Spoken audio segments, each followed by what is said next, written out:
মুসা আলাইহিস সালামের সাথীরা বলছে, ও মুসা, সামনে তো নদী, পিছন দিক দিয়ে ফেরাউন আক্রমণ করছে, মনে হয় এবার আর রেহাই হবে না, আমাদেরকে মেরে ফেলবে, তারা আমাদেরকে ধরে ফেলবে, আমাদেরকে হত্যা করে ফেলবে। ও মুসা, এবার তো আমরা ধরা পড়ে গেছি। মুসা আলাইহিস সালাম কি বলছেন? মুসা আলাইহিস সালাম বলেন, ক্বালা কাল্লা কাল্লা ইন্না মাইয়া রাব্বি সায়াহদিন। মুসা আলাইহিস সালাম বলেন, কখনোই নয়, আমি আল্লাহর উপর বিশ্বাস রাখি, আমি আমার রবের উপর বিশ্বাস রাখি, আর সেই রব আমাকে কোনো না কোনো একটা পথ দেখাবেন। কি দেখাবেন? ইন্না মাইয়া রাব্বি সায়াহদিন, আমার রব আমাকে কোনো না কোনো পথ দেখাবেন। আল্লাহ পাক রব্বুল আলামিন বলেন, আমি মুসার নিকট প্রত্যাদেশ করলাম, ও মুসা, হাতের লাঠি দ্বারা এবার সমুদ্রে আঘাত করো। মুসা আলাইহিস সালাম হাতের লাঠি দ্বারা সমুদ্রে আঘাত করলেন। আল্লাহ পাক রব্বুল আলামিন তার কুদরতের মাধ্যমে লোহিত সাগরের উপর 12টা ভিআইপি রাস্তা তৈরি করে দিলেন। মুসা আলাইহিস সালাম আল্লাহর উপর বিশ্বাস রেখে এই সমুদ্র পাড়ি দিয়ে ওপারে চলে গেলেন। ফেরাউন চিন্তা করলেন, আল্লাহ বলেন, সুম্মা আযলাফনাল আখারিন। আল্লাহ বলেন, দ্বিতীয় দলটাকে মারবো। দ্বিতীয় দলটাকে কি করব? মারবো। সেই জন্য দেখবেন আমাদের সমাজে কিছু দুষ্কৃতী মানুষকারী আছে, সে অন্যায় করার পর তার বুকে একটা কি আছে, সে সাহস রাখে। কি করার পরও, কথা বলেন, অন্যায় অবিচার করার পরেও সে বুকে সাহস রাখে।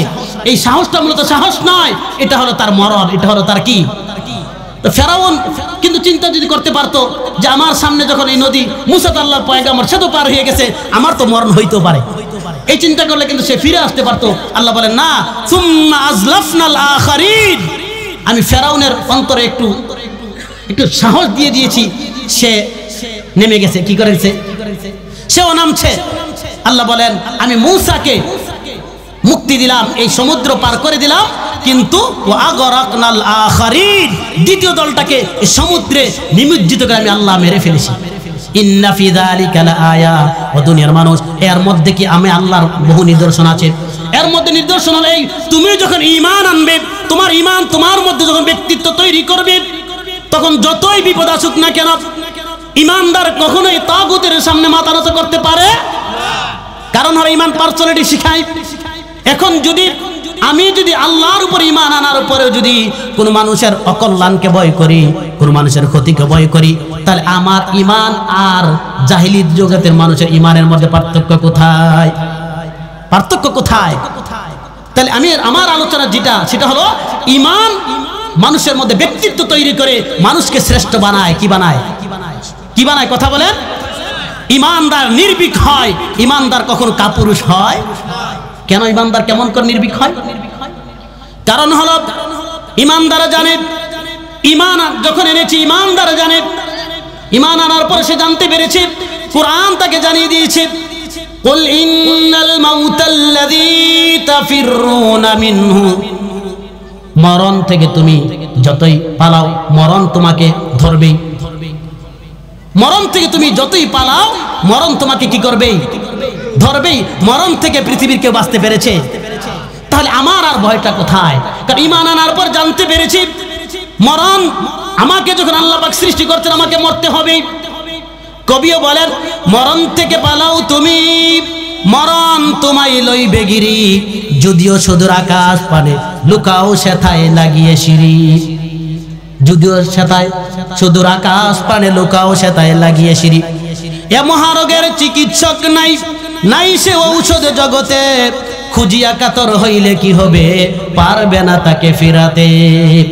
ফিরানো যাবে? ফিরানো যাবে। অতএব মরণকে ভয় করে হকের পথ থেকে দূরে থাকার কোনো অর্থ হয়? কারণ কোরআন অন্য জায়গায় ঘোষণা করছে, ওয়ামা কানা লিনাফসিন আন তামুতা ইল্লা বিইযনিল্লাহ। কোরআন ঘোষণা করছে, পৃথিবীর জমিনে আল্লাহর বিনা অনুমতিতে কোনো প্রাণীর মৃত্যু হবে না। কি হবে না? কথা বলেন, কি হবে না? আল্লাহর অনুমতি ব্যতীত কোনো প্রাণীর মৃত্যু হবে না। আর আল্লাহর অনুমতি যখন আসবে, তখন মৃত্যু থেকে আপনাকে আমাকে কেউ রুখতেও পারবে না। পারবে নাকি? আল্লাহ পাক রব্বুল আলামিন বহু আম্বিয়া আলাইহিস সালাতু ওয়াস সালামকে যুগে যুগে পৃথিবীর জমিনে কি করেছেন? পাঠিয়েছেন। কি দিয়েছেন তাদেরকে? ঈমান। ঈমানের শিখানোর জন্য তাদেরকে পৃথিবীর জমিনে প্রেরণ করছেন। এখন আমরা তো ইমানদার, কি কথা বলেন ঠিক কিনা? আমরা ইমানদার না? আসলে ইমানের কার্যকারিতা কি? ইমান কেন পৃথিবীর জমিনে বারবার আসে আর আসবে না কিয়ামত পর্যন্ত? হযরত ঈসা আলাইহিস সালামের চলে যাওয়ার আসমানে আল্লাহ পাক উঠিয়ে নিছেন, তার 600 বছর পরে সরকারে দু আলম হাবিবে কিবরিয়া নবী মুহাম্মদ রাসূলুল্লাহ সকলে জবান করে বলেন সাল্লাল্লাহু কে প্রেরণ করছেন। কেন আল্লাহ পাক এই যুগে যুগে পয়গম্বর আলাইহিস সালামকে প্রেরণ করছেন? ঈমানের দাওয়াত তারা কেন দিয়েছেন? এই ঈমানের তাৎপর্য কি? ঈমান মানুষকে, ঈমানদারকে কি শিখায়? আমরা সকলে ঈমানদার, কথা বলেন ঠিক কিনা? এখন ঈমানদার হলে ঈমান মানুষকে কি শিখায় এটা যদি আমরা জানি, আমি সর্বপ্রথম বলি ঈমানদারের মধ্যে পার্সোনালিটি, ব্যক্তিত্ব তৈরি করে। কি তৈরি করে? কথা বলেন, কি তৈরি করে? ব্যক্তিত্ব তৈরি করে। আজকে তো ঈমানদার বলে আমরা প্রত্যেকে বলে ভাই আমি ঈমানদার, আমি একজন মুমিন, কিন্তু আসলে এই ঈমানের কার্যকারিতা, এই ঈমানের বিষয়গুলো কতটুকু আমার মধ্যে আছে, এটাই হলো মেইন বিষয়। এই বিষয়গুলো যদি আমরা জানি যে ঈমানের কার্যকারিতা কি, ঈমানের তাৎপর্য কি, তাহলে যেতে হবে সেই রাহমাতুল লিল আলামিনের নবুয়তের দাওয়াত দেওয়ার আগের সময়টুকু, যখন ঈমানের দাওয়াত পৃথিবীতে ছিল না, তখন পৃথিবীর মানুষগুলোর অবস্থা কেমন ছিল, ঈমান এসে পৃথিবীর মানুষগুলোকে কোন অবস্থানে নিয়ে গেছেন, এটা আপনাকে জানতে হবে। কি জানতে হবে কিনা? তাহলে আমার আলোচনা বিষয় কি? ঈমান কি, ঈমানের তাৎপর্য, ঈমান কেন যুগে যুগে পৃথিবীর জমিনে পয়গম্বর আলাইহিস সালাতু ওয়াস সালাম ঈমানের দাওয়াত নিয়ে কেন এসেছেন, এটা জানতে হলে কি জানতে হবে? রাসূলুল্লাহ সাল্লাল্লাহু আলাইহি সাল্লাতু ওয়াস সালাম এই ঈমানের দাওয়াত দেওয়ার আগের পরিস্থিতিটা কেমন ছিল। সরকারে দু আলম হাবিবে কিবরিয়া নবী মুহাম্মদুর রাসূলুল্লাহ সাল্লাল্লাহু আলাইহি ওয়াসাল্লাতু সালাম ঈমানের দাওয়াত দেওয়ার আগে মানুষের অবস্থা কেমন ছিল? ইতিহাস বলে যে মানুষ আশরাফুল মাখলুকাত, শ্রেষ্ঠ জীব, কিন্তু ঈমান যখন ঈসা আলাইহিস সালাতু সালাম কে আল্লাহ পাক যখন আসমানে উঠিয়ে নিলেন, দীর্ঘ 600 বছরের গ্যাপের কারণে মানুষের মধ্য থেকে ঈমান বলতে মানুষের মধ্যে কিছু ছিল না। তখন মানুষের মধ্যে ব্যক্তিত্ব বলতে কিছু ছিল না, পার্সোনালিটি বলতে কিছু ছিল না। মানুষের অবস্থা তখন কেমন ছিল? ইতিহাস প্রমাণ করে এই মানুষগুলো মাথা ঠেকাতো সামান্য জড় বস্তুর সামনে।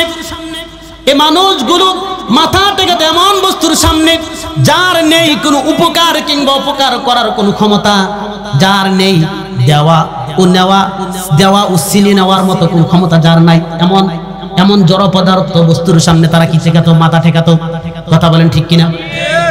এই মানুষগুলো মূর্তির সামনে মাথা ঠেকাতো, এই মানুষগুলো মূর্তির পূজা করত, অথচ মূর্তি কি কিছু করতে পারে নাকি? কোরআন ঘোষণা করে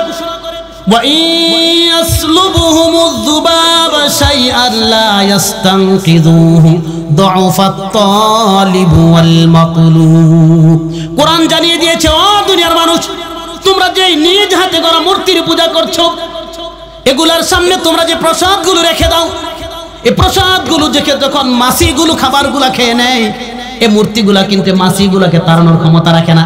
রাখে নাকি? রাখে না। এই মানুষগুলো নিজ হাতে গড়া মূর্তির পূজা করতো, তারা ভয় করতো এই মূর্তিকে, করতো কিনা? তারা বলে আমরা যদি কোনো অন্যায় করে বিচার করি, না জানি কোন মূর্তি আমাদের উপর কোন গজব নাজিল করে।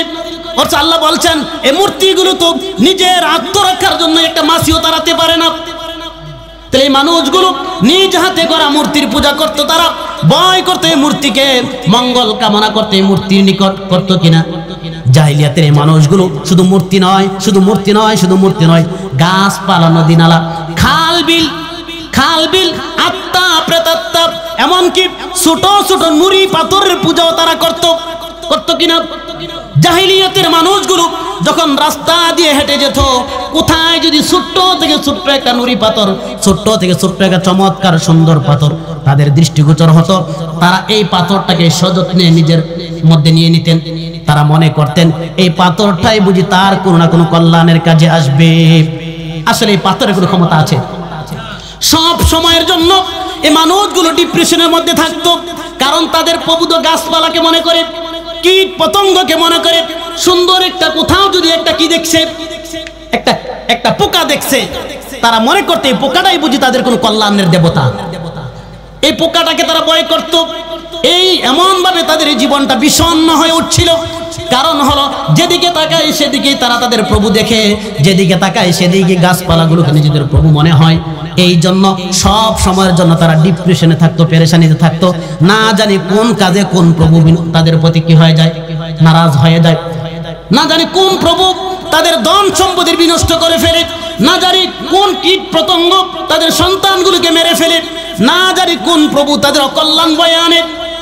এই ডিপ্রেশনের মধ্যে যখন তাদের জীবন ব্যবস্থা, তখনই এলেন সরকারে দু আলম হাবিবে কিবরিয়া নবী মুহাম্মদুর রাসূলুল্লাহ সাল্লাল্লাহু আলাইহি ওয়াসাল্লাম।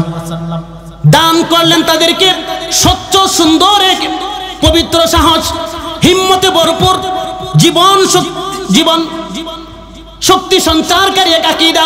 সে আকীদা হলো লা ইলাহা ইল্লাল্লাহু মুহাম্মাদুর রাসূলুল্লাহ।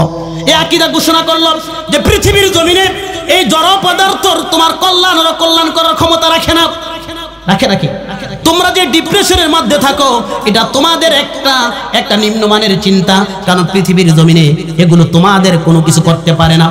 এই বিপ্লবী আকীদা রাসূলুল্লাহ যখন দাওয়াত দিলেন, এই বিপ্লবী আকীদা পাল্টে দেয় সকল বাতিল প্রভুদের রাজত্ব। পাল্টে দিয়েছে কি? সকল বাতিল প্রভুদের রাজত্ব। কারণ হলো যারাই ঘোষণা করছে লা ইলাহা ইল্লাল্লাহ, তার মানে হলো পৃথিবীর জমিনে আমি আর কারোর সামনে মাথা নোয়াতে প্রস্তুত নয়। পৃথিবীর জমিনে আমি কোনো কীট পতঙ্গকে আমি আমার মাবুদ মানতে রাজি না। লা ইলাহা ইল্লাল্লাহ এটা একটা বিপ্লবী আকীদা, এটা একটা বিপ্লবী ঈমান, এটা একটা বিপ্লবী বিশ্বাস। এই বিশ্বাস যারা করবে সে দুনিয়ার কাউকে, দুনিয়ার তাগুতের সামনে কখনই মাথা নত করবে না। করবে নাকি? কারণ হলো লা ইলাহা ইল্লাল্লাহ। পৃথিবীর জমিনে আমি আইন মানবো কার? পৃথিবীর জমিনে ভয় করব কাকে? পৃথিবীর জমিনে আল্লাহ ছাড়া আমি আর কাউকে ভয় করি না। পৃথিবীর জমিনে আল্লাহ ছাড়া আর কাউকে ভয় করি না। ইমানদার সেই কারণে ইমান মানুষের মধ্যে পার্সোনালিটি তৈরি করে। কি তৈরি করে? ব্যক্তিত্ব তৈরি করে। এইভাবে এক সময় যে মানুষগুলো সাধারণ কীট পতঙ্গকে ভয় করত, সাধারণ মূর্তিকে ভয় করত, সাধারণ গাছপালাকে ভয় করত, একজন মানুষ আরেকজন মানুষকে ভয় করত, এমন সময়ে বিপ্লবী আকীদা তাদের অন্তর থেকে সকল ভীতি দূর করে তাদের বুকে এক বিপ্লবী শক্তি সঞ্চার করে দিয়েছে। কি? ঈমান। কি? ঈমান যে লা ইলাহা ইল্লাল্লাহ, পৃথিবীর জমিনে আমি আর কাউকে ভয় করি না, আমার কোন মানুষকে আমি ভয় করি না। তার কারণ হলো কি? ঈমান আনার সঙ্গে সঙ্গে সে জানতে পেরেছে খায়রিহি ওয়া শাররিহি মিনাল্লাহি তাআলা, কল্যাণ আর অকল্যাণের মালিক কে? এটা পার্সোনালিটি, এটা ব্যক্তিত্ব। কোন মানুষ আমার অকল্যাণ করবে, এই অকল্যাণের চিন্তা করে অন্যায়ভাবে তার সামনে নত হয়ে যাওয়া, এটা কোনো ইমানদারের কাজ হতে পারে না। কারণ ঈমান আসছে পৃথিবীর জমিনে মুমিনের মধ্যে ব্যক্তিত্ব তৈরি করার জন্য, মুমিনের মধ্যে পার্সোনালিটি তৈরি করার জন্য। কারণ সে জানে খায়রিহি ওয়া শাররিহি মিনাল্লাহি তাআলা, কল্যাণ আর অকল্যাণের প্রভুকে। কারণ ঈমান আনার সাথে সাথে সে জানতে পেরেছে, কি জানতে পেরেছে? কোরআন ঘোষণা করছে ওয়ামা হুম বিদারিনা বিহি মিন আহাদিন ইল্লা বিইذনিল্লাহ। ঈমানদার জানতে পেরেছে আল্লাহর বিনা অনুমতিতে পৃথিবীর কেউ তোমার কোনো কল্যাণ করতে পারে? পৃথিবীর কেউ তোমার কোনো কল্যাণ করতে পারবে না আল্লাহর অনুমতি ছাড়া। পৃথিবীর কেউ মানুষের ঈমানদারের কোনো কল্যাণ করতে পারে না। কোরআনের অন্যত্র আল্লাহ বলেন মা ইফতাহিল্লাহু লিন-নাসি মির রাহমাতিন ফালা মুমসিকা লাহু। কোরআন ঘোষণা করছে যে আল্লাহর তরফ থেকে যদি কোন বান্দার জন্য যদি বরকতের অনুগ্রহের কি হয় ফয়সালা হয়, তাহলে পৃথিবীর কোন শক্তি এই অনুগ্রহকে রুখে দিতে পারে না। আর আল্লাহর পক্ষ থেকে যদি কারোর জন্য অনুগ্রহের দরজা বন্ধ করে দেওয়া হয়, তাহলে পৃথিবীর কোন শক্তি সেই দরজার খুলতে পারে না। ঈমানদার যখন এইভাবে চিন্তা করে, তখন সে আর কোনো তাগুতকে ভয় করতে পারে না। সে কোনো মানুষ আমার ক্ষতি করবে এই চিন্তা করে সে তার কাছে নত হতে পারে না। কথা বলেন ঠিক কিনা? এখন আপনার আমার তো ঈমান, কিন্তু এই ঈমান যদি ঈমান পৃথিবীর জমিনে আসছে মানুষের মধ্যে, মোমেনের মধ্যে ব্যক্তিত্ব তৈরি করার জন্য। কি তৈরি করার জন্য? ব্যক্তিত্ব, যে সে কোনো মানুষের সামনে, কোনো সৃষ্টির সামনে সে মাথা নত করবে, সে ভরসা করবে কার উপর? আর আল্লাহর উপর যখন সে ভরসা করবে, আল্লাহ পাক রব্বুল আলামিন তাকে সকল ধরনের বিপদ আপদ থেকে আল্লাহ হেফাজত করবেন। নাকি কোনো মানুষ করতে পারে? নাকি কোনো মানুষ করতে পারে? কোন মানুষ করতে পারে না। কারণ হলো মানুষ তো অতি দুর্বল। আপনি যার উপর ভরসা করবেন, একটু পর যদি তার হার্ট অ্যাটাক হয়, তাহলে তার দুনিয়ার সমস্ত ক্ষমতা শেষ। আপনি কার উপর ভরসা করলেন? তাহলে ইমানদার পার্সোনালিটি তৈরি করেন। কারণ আমি মানুষ, আরেকজন মানুষের উপর আমি ভরসা করতে পারি না, আরেকজন মানুষকে আমি আমার কর্তা মানতে পারি না। তার কারণ হলো আমি ইমানের আল্লাহর উপর। আমার কল্যাণ হবে আল্লাহর পক্ষ থেকে, আমার অকল্যাণ হবে আল্লাহর পক্ষ থেকে।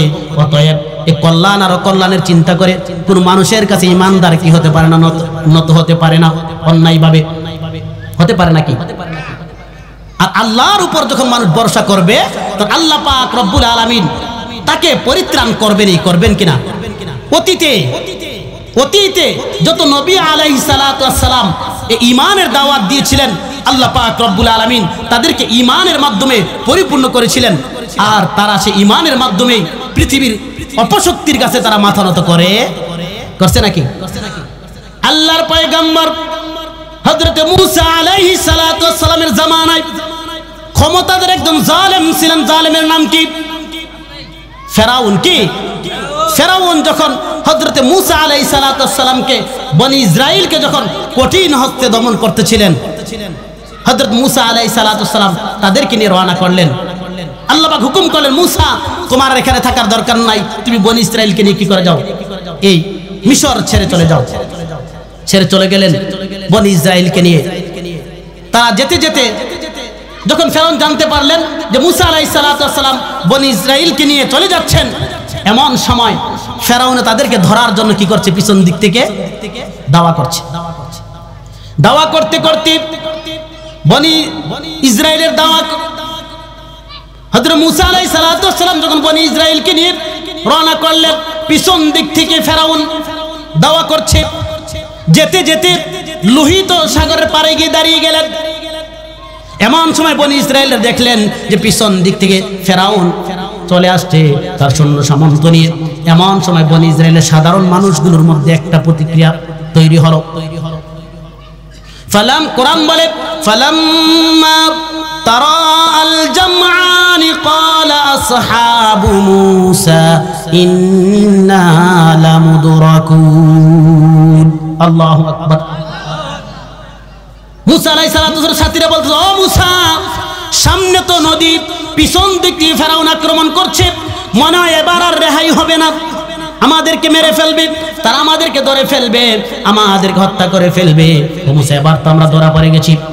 মূসা আলাইহিস সালাম কি বলছেন? মূসা আলাইহিস সালাম বলেন, ক্বালা কাল্লা ইন্না মাইয়া রাব্বি সায়াহদিন। মূসা আলাইহিস সালাম বলেন, কখনোই নয়, আমি আল্লাহর উপর বিশ্বাস রাখি, আমি আমার রবের উপর বিশ্বাস রাখি, আর সেই রব আমাকে কোনো না কোনো একটা পথ দেখাবেন। কি দেখাবেন? ইন্না মাইয়া রাব্বি সায়াহদিন, আমার রব আমাকে কোনো না কোনো পথ দেখাবেন। আল্লাহ পাক রব্বুল আলামিন বলেন, আমি মূসার নিকট প্রত্যাদেশ করলাম, ও মূসা, হাতের লাঠি দ্বারা এবার সমুদ্রে আঘাত করো। মূসা আলাইহিস সালাম হাতের লাঠি দ্বারা সমুদ্রে আঘাত করলেন। আল্লাহ পাক রব্বুল আলামিন তার কুদরতের মাধ্যমে লোহিত সাগরের উপর 12টা ভিআইপি রাস্তা তৈরি করে দিলেন। মূসা আলাইহিস সালাম আল্লাহর উপর বিশ্বাস রেখে এই সমুদ্র পাড়ি দিয়ে ওপারে চলে গেলেন। ফেরাউন চিন্তা করলেন, আল্লাহ বলেন, সুম্মা আযলাফনাল আখারিন। আল্লাহ বলেন, দ্বিতীয় দলটাকে মারবো। দ্বিতীয় দলটাকে কি করব? মারবো। সেই জন্য দেখবেন আমাদের সমাজে কিছু দুষ্কৃতী মানুষকারী আছে, সে অন্যায় করার পর তার বুকে একটা কি আছে? সে সাহস রাখে। কি করার পরও? কথা বলেন, অন্যায় অবিচার করার পরেও সে বুকে সাহস রাখে। এই সাহসটা মূলত সাহস নয়, এটা হলো তার মরণ, এটা হলো তার কি? তো ফেরাউন কিন্তু চিন্তা যদি করতে পারতো যে আমার সামনে যখন এই নদী মুসা তো আল্লাহর পয়গাম্বর, সে তো পার হয়ে গেছে, আমার তো মরণ হইতেও পারে, এই চিন্তা করলে কিন্তু সে ফিরে আসতে পারতো। আল্লাহ বলেন না, সুম্মা আজলাফনাল আখারিন, আমি ফেরাউনের অন্তরে একটু সাহস দিয়ে দিয়েছি, সে নেমে গেছে। কি করেছে?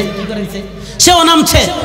আল্লাহ বলেন আমি মূসাকে মুক্তি দিলাম, এই সমুদ্র পার করে দিলাম, কিন্তু ওয়াগরাকনাল আখারিন, দ্বিতীয় দলটাকে এই সমুদ্রে নিমজ্জিত করে আমি আল্লাহ মেরে ফেলেছি। ইন্না ফি যালিকা লাআয়া, ও দুনিয়ার মানুষ, এর মধ্যে কি আমি আল্লাহর বহু নিদর্শন আছে।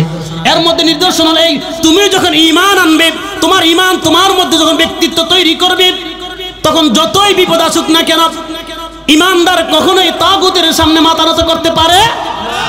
কারণ হলো ঈমান পার্সোনালিটি শিখায়। এখন আমি যদি আল্লাহর উপর ঈমান আনার উপরেও যদি কোনো মানুষের অকল্যাণকে ভয় করি, কোনো মানুষের ক্ষতিকে ভয় করি, তাহলে আমার ঈমান আর জাহিলিয়ত জগতের মানুষের ঈমানের মধ্যে পার্থক্য কোথায়? পার্থক্য কোথায়? তাহলে আমার আলোচনা যেটা, সেটা হলো ঈমান মানুষের মধ্যে ব্যক্তিত্ব তৈরি করে মানুষকে শ্রেষ্ঠ বানায়। কি বানায়? কি বানায়? কথা বলেন। ঈমানদার নির্ভীক হয়। ঈমানদার কখনো কাপুরুষ হয়? কেন ঈমানদার কেমন করে নির্ভীক হয়?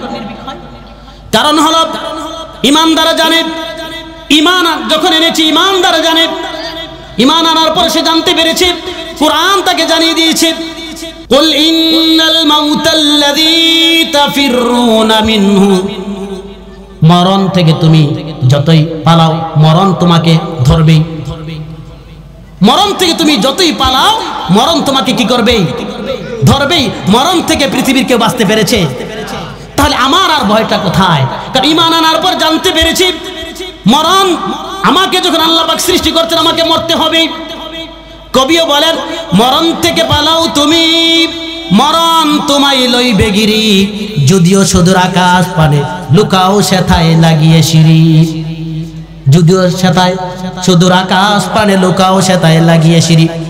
এ মহারোগের চিকিৎসক নাই, নাই সে ঔষধ জগতে, খুঁজিয়া কাতর হইলে কি হবে, পারবে না তাকে ফিরাতে। ফিরানো যাবে? ফিরানো যাবে? অতএব মরণকে ভয় করে হকের পথ থেকে দূরে থাকার কোনো অর্থ হয়? কারণ কোরআন অন্য জায়গায় ঘোষণা করছে, ওয়ামা কানা লিনাফসিন আন তামুতা ইল্লা বিইযনিল্লাহ। কোরআন ঘোষণা করছে পৃথিবীর জমিনে আল্লাহর বিনা অনুমতিতে কোনো প্রাণীর মৃত্যু হবে না। কি হবে না? কথা বলেন, কি হবে না? আল্লাহর অনুমতি ব্যতীত কোনো প্রাণীর মৃত্যু হবে না। আর আল্লাহর অনুমতি যখন আসবে তখন মৃত্যু থেকে আপনাকে আমাকে কেউ রুখতেও পারবে না। পারবে নাকি? অনেক সময় আমরা ঈমানের উপর অবিচল থাকি না, ঈমানকে বিক্রি করে দেই মরণের কাছে, জানতানি নিয়ে কোন রকম বাঁচতে পারি, এই জন্য মিথ্যার আশ্রয় গ্রহণ করি, অন্যায়ের আশ্রয় গ্রহণ করি, অবিচার আশ্রয় গ্রহণ করি, ঈমানের আশ্রয় গ্রহণ করি না। করি কি করি না? করি। কিন্তু কোরআন কি বলছে? কোরআন বলে তুমি যতই তুমি মরণ থেকে পালাও, মরণ থেকে তুমি বাঁচতে পারবে না। কারণ কোরআন ঘোষণা করছে। আমরা অনেক সময় এইভাবে চিন্তা করি যে আমি এই হকের কথাটা বললে রাতের বেলা যদি হাঁটতে লই আমাকে যে মাথায় বাড়ি দিয়ে মেরে ফেলবে, আমি যদি কোনো হকের পথ অবলম্বন করি আমাকে হয়তো জেল জুলুম খাটতে হবে। কথা বলেন ঠিক কিনা? কিন্তু ঈমান কি শিখায়? ঈমান শিখায় কোরআন বলে, কুল্লাউ কুনতুম ফি বুয়ুতিকুম লাবারাজাল্লাযী কুতিবা আলাইকুমুল কতলু ইলা মাদাজিহিম। কোরআন ঘোষণা করে দিয়েছে তোমার যখন মৃত্যু যেখানে তোমার অবধারিত আছে, তুমি যদি তোমার ঘরের মধ্যে অবস্থান করো আর মৃত্যু তোমার যেখানে লেখা থাকবে ওই মৃত্যুর জায়গায় তোমাকে পৌঁছাতে হবে। কি বলেন ঠিক কিনা? আপনার আমার মৃত্যু যেখানে লিপিবদ্ধ থাকবে সেখানে কোনো না কোনো কারণে সেখানে পৌঁছাতে হবে। আমি জীবন বাঁচানোর জন্য যদি ঘরের কোণে বসে থাকি আর আমার মৃত্যু যদি রাস্তার মধ্যে থাকে, তাহলে কোরআন ঘোষণা করছে কোনো না কোনো কারণে তোমাকে সেখানে চলে যেতেই হবে। সেখানে চলে যেতেই হবে।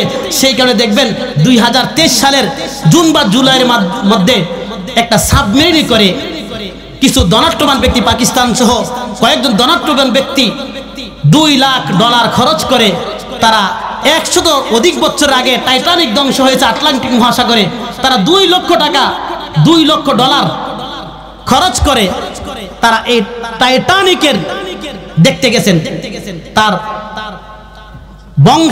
ভাঙ্গা অংশগুলো দেখতে গিয়েছেন। সেখানে যাওয়ার পর এই নাবিক সহ সবগুলো মানুষের সেখানে তাদের মরণ হয়েছে। তো তার মানে কি, তাদের মৃত্যু সেখানে ছিল, সেই জন্য তারা টাকা খরচ করে সেইখানে গিয়েছে, নাহলে এটা দেখার কি আছে। আল্লাহর গজব যেখানে পতিত হয়, রাসূল বলেন যেই জায়গার মধ্যে আল্লাহর গজব হয়, তোমরা ঈমানদার যখন সেই জায়গা দিয়ে যাইবে, অতি দ্রুত সেই জায়গা কি করো, ছাড়ো, অতি দ্রুত সেই জায়গা থেকে তোমরা দূরে চলে যাও। অথচ তাহলে তাদের মরণ সেখানে আছে, সেই জন্য তারা টাকা খরচ করে সেখানে যাবে। কথা বলেন ঠিক কিনা? তাহলে কোরআন ঘোষণা করছে যে ঈমান আনার সাথে সাথে তোমার এই বিশ্বাস তোমার মধ্যে থাকতে হবে, খায়রিহি ওয়া শাররিহি মিনাল্লাহি তাআলা, কল্যাণ আর অকল্যাণের মালিককে আল্লাহ তাআলা। অতএব ক্ষণস্থায়ী জীবনের মায়া করে ঈমানের পথ থেকে দূরে সরে এই জীবনের কোনো অর্থ হয় না। বরঞ্চ যদি ঈমানের উপর অবিচল থেকে যদি মারা যায়, ঈমানের উপর অবিচল থেকে যদি ইন্তেকাল করা যায়, এটার নাম জীবন। এটার নাম কি? হকের পথে যদি মারা যায়, এটার নাম জীবন। কোরআন ঘোষণা করছে, ওয়ালা তাকুলু লিমান ইউকতালু ফি সাবিলিল্লাহি আমওয়াত বাল আহইয়াউ ওয়ালাকিন লা তাশউরুন। কোরআন ঘোষণা করছে যারা দ্বীনের পথে যারা শহীদ হয়েছে, হকের পথের যাদের ইন্তেকাল হয়েছে, তোমরা তাদেরকে মৃত্যু বলো না, বরঞ্চ তারা জীবিত। বরঞ্চ তারা কি? জীবিত। তাহলে হকের উপর থেকে, ঈমানের উপর থেকে ইন্তেকাল করা, এটার নাম জীবন। এটার নাম কি? হক ছেড়ে দিয়ে মৃত্যুর ভয় করে কোন রকম জীবন নিয়ে বেঁচে থাকা, এটা কোন ঈমানদারের কাজ হতে পারে না। কারণ জীবন দিয়েছেন কে? জীবন নিবন কে? আল্লাহ বলেন, কুল ইন্না সালাতি ওয়া নুসুকি ওয়া মাহইয়ায়া ওয়া মামাতি লিল্লাহি রাব্বিল আলামিন। আগে নবী আপনি বলেন, নিশ্চয় আমার নামাজ, নিশ্চয় আমার ইবাদত সবগুলো কার জন্য? কথা বলেন, কার জন্য? নিশ্চয় আমার হায়াত, আমার মরণ সবগুলো জীবন আল্লাহর জন্য, আমার মরণ আল্লাহর জন্য। অতএব ঈমানদার কখনো এমন মরণকে ভয় করে ঈমানের পথ থেকে দূরে থাকতে পারে না। পারে নাকি? তাহলে আবারও আসছি, ঈমান কিসের জন্য আসছে? আপনার আমার মধ্যে ব্যক্তিত্ব তৈরি করার জন্য। কি তৈরি করার জন্য? ব্যক্তিত্ব তৈরি করার জন্য। ব্যক্তিত্বটা কি? যে আমি পৃথিবীর কোন সৃষ্টির কাছে আমি মাথা নত করব, আমি হকের উপর থাকবো, আর সব জায়গায় হকের কথা বলবো। কারণ হলো আমার মরণ দিয়েছেন কে? আমার হায়াত দিয়েছেন কে?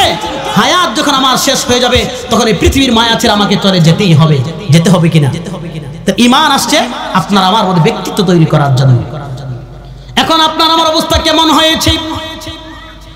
দুনিয়ায় একটু ভালো চলার জন্য, দুনিয়ায় একটু ভালো খাওয়ার পরার জন্য ঈমানের দাঁড়াদারি নাই। কি নাই? হকের উপর নাই, দ্বীনের উপর নাই, ঈমানের উপর নাই। দুনিয়ায় কি চলার জন্য? চিন্তা করি, আমি যদি হক কথা বলি, আমার ব্যবসায় লস আসবে, আমার দোকানের কাস্টমার কমে যাবে, আমার ব্যবসার কাস্টমার কমে যাবে। আমি যদি হক কথা বলি, আমার রিজিকের মধ্যে আঘাত আসবে। অর্থ রব্বুল আলামিন ঈমানদারকে এই ব্যাপারে নির্ভয় করেছেন কিনা? কোরআন ঘোষণা করে, ওয়ামা মিন দাব্বাতিন ফিল আরদি ইল্লা আলাল্লাহি রিজকুহা। কোরআন ঘোষণা করে দিয়েছে, এই পৃথিবীর জমিনে যত বিচরণশীল প্রাণী আছে, আল্লাহ বলেন পৃথিবীর জমিনে যত বিচরণশীল প্রাণী আছে, এই সবগুলা প্রাণীর রিজিকের ব্যবস্থা আমি আল্লাহ করি। করেন কিনা? আল্লাহ বলেন সবগুলার জীবিকার ব্যবস্থা আমি আল্লাহ করি, বিচরণশীল প্রাণীগুলোর খাওয়ার ব্যবস্থা আমি আল্লাহ করি। সকালবেলা একটা কাকের ব্যাংক ব্যালেন্স আছে নাকি? কাকের কি গোলাবর্তী দান আছে নাকি? একটা শুকুর, তার জন্য কি কোনো মরা গরু রিজার্ভ আছে নাকি? কিন্তু আজ পর্যন্ত আমরা কি দেখেছি নাকি যে কোনো একটা কাক অনাহারে না খেতে না খাবার পেয়ে রাস্তায় পরে মরে আছে, এমন আছে নাকি? জঙ্গলার পশু পাখিগুলো কি কোনো সময় আন্দোলন করেছে নাকি যে বাংলাদেশের সরকার আপনারা তো ভালোই খেয়ে পড়ে আছেন, আমাদের কি কোনো খবর নিয়েছেন নাকি? এই আন্দোলন করেছে? আন্দোলন করছে? তাদেরকে খাওয়ায় কে? আল্লাহ বলেন ওয়ামা হুম বিদারিনা বিহি মিন আহাদিন ইল্লা বিইজনিল্লাহ। যে ওমা মিন দাবাতিন ফিল আরদি ইল্লা আলাল্লাহ, যে পৃথিবীর জমিনে যত বিচরণশীল প্রাণী আছে এই সবগুলার রিজিকের ব্যবস্থা আমি আল্লাহ করি। তাহলে আপনার আমার রিজিকের তো টেনশন কেন? ইমানদার ইমান তার মধ্যে পার্সোনালিটি তৈরি করে। কি পার্সোনালিটি? ইমানদার যখন ইমানের উপর অবিচল থাকবে তখন সে কোনো বাতিলের কাছে মাথা নত করবে না, অন্যায়ভাবে কোনো তাগুতের বশ্যতা স্বীকার করবে না। সে মনে করবে যিনি আমাকে সৃষ্টি করেছেন তিনি আমার খাবারের ব্যবস্থাও করবেন কিনা। সমুদ্রের মধ্যে যে ছোট ছোট মাছগুলো আছে সেগুলোর খাবারের ব্যবস্থা করে কে? আপনি আশরাফুল মাখলুকাত, আপনার খাবার নিয়ে তো টেনশন কেন? আপনার ব্যবসা বাণিজ্য নিয়ে তো টেনশন কেন? আপনার দুনিয়ার আরাম আয়েশ নিয়ে তো টেনশন কেন? আমরা এই টেনশন করি কিনা? ঈমান, এই কালিমা লা ইলাহা ইল্লাল্লাহ, এই ঈমান এসেছেই আপনার আমার মধ্যে পার্সোনালিটি তৈরি করার জন্য, যে না দুনিয়ার চারটা ডাল ভাত খাওয়ার জন্য আমি কোনো মানুষের কাছে অন্যায়ভাবে মাথা নত করতে পারি না। আমি সগর্বে, আমি ইমানদার হিসাবে আমার মাথা উঁচু করে আমি চলবো, দুনিয়ার কোনো তাগুতের সামনে আমি মাথা নত করব না। এটাই ঈমানের তাৎপর্য। ঈমানের কি? ঈমানের তাৎপর্য। আর সর্বোপরি বিষয়টা হলো কি, আমরা তো ইমানদার আরো যদি একটু সামনে গিয়ে চিন্তা করে যে আমি কেন মানুষের উপর ভরসা করব, আমি কেন মানুষকে ভয় পাবো? কারণ হলো আমি তো ভয় পাবো কাকে? আমি তো ভরসা রাখি আমার স্রষ্টার উপর। কার উপর আমরা ভরসা করি? কার উপর? ওয়া তাওয়াক্কাল আলাল হাইয়্যিল্লাযী লা ইয়ামুত। ইমানদার ভরসা করে এমন আল্লাহর উপর যে আল্লাহ চিরঞ্জীব, যে আল্লাহর মৃত্যু হবে না। ইমানদার কি করে? সে আল্লাহর উপর ভরসা করে কিনা? কথা বলেন, করে কিনা? তাহলে ইমানদারের মধ্যে পার্সোনালিটি তৈরি হয়ে যাবে যে আমি দুনিয়ার মানুষকে কেন ভয় করব? দুনিয়ার মানুষকে ভয় করে কেন আমি অবিচার করব? কেন আমি অন্যায়ের আশ্রয় গ্রহণ করব? আমি তো ভরসা রাখি কার উপর? ওয়া তাওয়াক্কাল আলাল হাইয়্যিল্লাযী লা ইয়ামুত। আমি ভরসা রাখি এমন আল্লাহর উপর যে আল্লাহ চিরঞ্জীব, যার কোনো মৃত্যু হবে না। কথা বলেন ঠিক কিনা? অথচ এই ইমানদার আমাকে এটা শিখালো, আর আমি শিখছি কি? আমি শিখেছি যে ওই ব্যক্তির আমাকে খাওয়ায়, ওই ব্যক্তির মাধ্যমে আমার বিভিন্ন ফ্যাসিলিটিস তৈরি হচ্ছে, এটা ভরসা করি কিনা? অথচ যার উপর আমি ভরসা করি তার কিন্তু এক সেকেন্ডের পর্যন্ত কোনো গ্যারান্টি নাই। আছে নাকি? আছে নাকি? নাই। তাহলে ঈমান আনার সাথে সাথে আমার মধ্যে একটা পার্সোনালিটি তৈরি হয়েছে যে আমি কোনো মানুষের সামনে, কোনো সৃষ্টির সামনে মাথা নত করব না। ঈমান, আবারও কথার চর্চা করেন, ঈমান আপনার এই মুমিনের মধ্যে কি তৈরি করে? ব্যক্তিত্ব তৈরি করে। কি তৈরি করে? কথা বলেন, কি তৈরি করে? ব্যক্তিত্বের মানে কি? ব্যক্তিত্বের সহজ বাংলা যদি আমি বলি, যেমন আমরা একটা ইগো রাখি। কি রাখি? ওর কাছে আমি চামু। আগে বেচারা টাকা পয়সাওয়ালা ছিল, এখন কোনো ক্রাইসিস মোমেন্টে এসে তাকে যে বলা হয় ভাই আপনার পার্শ্ববর্তী একটা লোক আছে, তার কাছে টাকা ধার চান, তখন কি বলে? এ বেটা আমার কি একটা ব্যক্তিত্ব নাই? আমি তার কাছে টাকা চামু। মানে এটা সে ব্যক্তিত্ব, অহংকার করে ব্যক্তিত্ব দেখিয়েছে। আর ঈমান কেমন ব্যক্তিত্ব তৈরি করে? ঈমান ব্যক্তিত্ব তৈরি করে তুমি তার সৃষ্টির কাছে কেন মাথা নত করবে? তুমি তো মাথা নত করবে আসমান জমিনের মালিকের কাছে। কার কাছে? যিনি চিরঞ্জীব, যিনি কি জীব। ওয়া তাওয়াক্কাল আলাল হাইয়্যিল্লাযী লা ইয়ামুত। তুমি ভরসা করে এমন আল্লাহর উপর যে আল্লাহ চিরঞ্জীব, যার কোনো মৃত্যু হবে না। সে আল্লাহর উপর ভরসা করবে। আর সে আল্লাহকে ভরসা করলে কেমন লাভ হয়? দুনিয়ার মানুষ, আমি যার উপর ভরসা করি তার মধ্যে কি ক্ষমতা আছে? এই যে রাত হচ্ছে, দুনিয়ার মানুষের দরজাগুলো বন্ধ হচ্ছে কিনা? হচ্ছে কিনা? আপনি যে চেয়ারম্যানের ভরসা করেন, একটু পর চেয়ারম্যানের অফিস বন্ধ হয়ে যাবে। আপনি যেই থানার উপর ভরসা করেন, একটু পর পুলিশরা তাদের ডিউটি ছেড়ে ঘুমিয়ে পড়বে। আপনি যে এমপির উপর ভরসা করেন, একটু পরে এমপির দরজা বন্ধ হয়ে যাবে। আপনি যেই ব্যক্তির উপরে ভরসা করেন না কেন, রাতের বেলা তার কাছে যদি কোনো সাহায্যের জন্য যান, সে কি বলবে যে ভাই রাত্র হয়ে গেছে, এখন এসো না, একটু পরে সকাল হোক তারপরে এসো। কিন্তু যে আল্লাহর উপর আমরা ভরসা করি, সে আল্লাহ কিন্তু এটা বলে না, বলে নাকি? সে আল্লাহ বলেন উদউনি আস্তাজিব লাকুম, বান্দা তুমি আমাকে যখন ডাকবে, যখন আমার কাছে আবেদন করবে, আস্তাজিব লাকুম, সঙ্গে সঙ্গে তোমার ডাকে কি দিব? সারা দিব। কি দিবে বলেন? কি দিবে? অথচ আপনি যার উপর এত কনফিডেন্স নিয়ে ভরসা করলেন, তার দরজা বন্ধ হয়ে গিয়েছে। কিন্তু আহকামুল হাকিমিন, আল্লাহ তাআলার দরজা কখনোই বন্ধ হয় না, বরং বান্দা যখনই আল্লাহ বলে ডাক দেয়, সঙ্গে সঙ্গে আল্লাহ পাক রব্বুল আলামিন তার ডাকে সাড়া দেয়। কি দেয়? সাড়া দেয়। তাহলে এর চেয়ে পাওয়ারফুল, ইমানদারের চেয়ে পাওয়ারফুল কোন সৃষ্টি জগতে আর কেউ হতে পারে? তার কারণ কি? সে এমন রবকে রব বলে বিশ্বাস করে, যেই রবের চেয়ে ক্ষমতাবান এই পৃথিবীর জমিনে আর কেউ হতে পারে? রব বলছে তাবারাকাল্লাযী বিয়াদিহিল মুলকু ওয়া হুয়া আলা কুল্লি শাইইন কাদির আল্লাযী খালাকাল মাউতা ওয়াল হায়াতা লিয়াবলুয়াকুম আইয়ুকুম আহসানু আমালা। বরকতময় ওই সত্তা, বরকতময় ওই সত্তা যার হাতে সব ক্ষমতা। ক্ষমতা সব কার হাতে? কথা বলেন, কার হাতে? তিনি সকল বিষয়ের উপর ক্ষমতা রাখেন। বরকতময় ওই সত্তা যার হাতে সব ক্ষমতা। পৃথিবীর কোন সৃষ্টির কোনো ক্ষমতা নাই, সকল ক্ষমতার মালিক কে? তার ঈমান আনার পরে আমি বিশ্বাস করি আমার মালিককে, আল্লাহ। অতএব ঈমান গ্রহণ করার পরে কোনো মানুষের সামনে, কোনো তাগুতের সামনে মুমিন মাথা নত করতে পারে না। মুমিন মাথা নত করতে না পারে না। মুমিন মাথা নত করবে কার কাছে?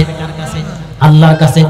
তো আল্লাহ পাক রব্বুল আলামিন এই সূরাতুল বাকারার 255 নম্বর আয়াতে আল্লাহ বলছেন, আল্লাহু লা ইলাহা ইল্লা হুয়াল হাইয়ুল কাইয়্যুম লা তাআখুযুহু সিনাতুন ওয়ালা নাওম।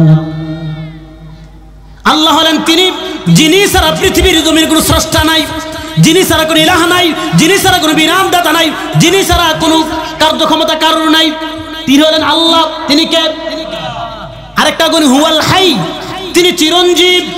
কাইয়্যুম, তিনি চিরঞ্জীব, তিনি সব সময়ের জন্য থাকবেন। লা তাখুযুহু সিনাতুন ওয়ালা নাওম, তিনাকে তন্দ্রা, ঘুম কোনো কিছু তিনাকে স্পর্শ করতে পারে না। পারে নাকি? পারে না। তাহলে আমি কিন্তু এমন আল্লাহর উপর ভরসা করি, লাহু মা ফিস সামাওয়াতি ওয়া মা ফিল আরদ, আসমানের জমিনে যা কিছু আছে সব কিছুর মালিক কে? কথা বলেন, কে? আমি কিন্তু ভরসা রাখি সে আল্লাহর উপর, আমি কিন্তু ঈমান এনেছি সে আল্লাহর উপর। অতএব আমার জন্য দুনিয়ার কোন মানুষের উপর ভরসা করা, দুনিয়ার কোন মানুষের কাছে মাথা নত করা, এটা কোনো মুমিনের কাজ হতে পারে? মুমিনের কাজ হতে পারে না। কারণ আল্লাহ বলছে লাহু মা ফিস সামাওয়াতি ওয়া মা ফিল আরদ, আসমান আর জমিনে যা কিছু আছে টোটাল সব কিছু কার? আল্লাহ। মান যাল্লাযী ইয়াশফাউ ইনদাহু ইল্লা বিইযনি, তার অনুমতি ছাড়া হাসরের মাঠে কেউ কোনো সুপারিশ করতে পারবে না। পারবে নাকি? আমাদের অনেকের ধারণা আছে আমাদের এমুকে সুপারিশ করবে, তমুকে সুপারিশ করবে, অমুকে সুপারিশ করবে, এগুলো চলবে? আল্লাহ কোরআনে বলছেন, কি বলছেন? লাকাদ জিতুমুনা ফুরাদা কামা খালাকনা আউওয়ালা মাররা, হাসরের মাঠে তোমাদেরকে আমি একক একক ভাবে প্রত্যেককে হাসরের মাঠে নিয়ে আসব। কামা খালাকনাকুম আউওয়ালা মাররা, যেমন ভাবে প্রথমবার তোমাকে সৃষ্টি করেছি। অর্থাৎ হাসরের মাঠে প্রত্যেকটা মানুষকে আল্লাহ পাক রব্বুল আলামিন এমন ভাবে উপস্থিত করবেন যেমন সে দুনিয়ার জমিনে এসেছে। দুনিয়ার জমিনে যখন মানুষ আসে, মাতৃগর্ভ থেকে যখন মানুষ দুনিয়ার আলো বাতাস দেখে, তখন তার সাথে কিছু থাকে? কি থাকে? কোনো কিছু থাকে? একদম কোনো কিছু থাকে না। এমন ভাবে আল্লাহ পাক রব্বুল আলামিন হাসরের মাঠে প্রত্যেকটা মানুষকে উপস্থিত করবেন, কারোর সাথে কিছু থাকবে?